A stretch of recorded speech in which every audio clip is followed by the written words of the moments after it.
আসসালামু আলাইকুম রহমতুল্লাহ বারাকাতুহু।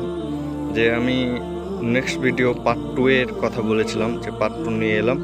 কথাটা হচ্ছে যে ঘটনাটি হয়েছিল যে মাইয়াতকে জানাজা পড়ার সময় এতটা গরম যে মানুষ কেউ ছাওয়া ছিল, মাদ্রাসা ছিল পাশে, মাদ্রাসা থেকে বেরোতে চাইছিল না।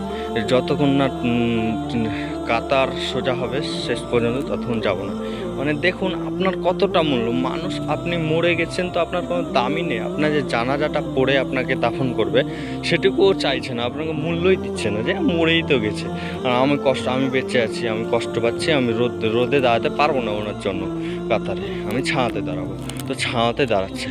তো ভাই, এই পৃথিবীতে কেউ কারো না। এই যে দেখতে পাচ্ছেন, তুমি মরে গেলে, মরে যাওয়ার পরে তোমার কোনো দাম নেই, তুমি একটা লাশ। তোমাকে অত রোদে, কঠোর রোদে পড়ে যায়, হয়তো আত্মীয় স্বজন ছিল মায়েদের সঙ্গে, মায়েদের আত্মীয় স্বজন, ঠিক আছে।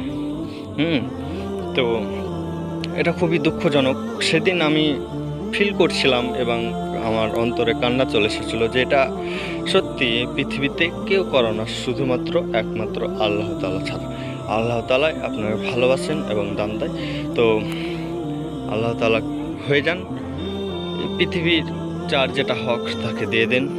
ইনশাল্লাহ আল্লাহ তাআলা আপনাকে ভালোবাসবেন এবং আল্লাহকে আপনিও ভালোবাসেন। ভালো থাকবেন, সুখে থাকবেন এবং কবরের আযাব থেকে এবং মৃত্যুকে সহজ করার জন্য আল্লাহর কাছে দোয়া করবেন। আসসালামু আলাইকুম ওয়া রাহমাতুল্লাহি।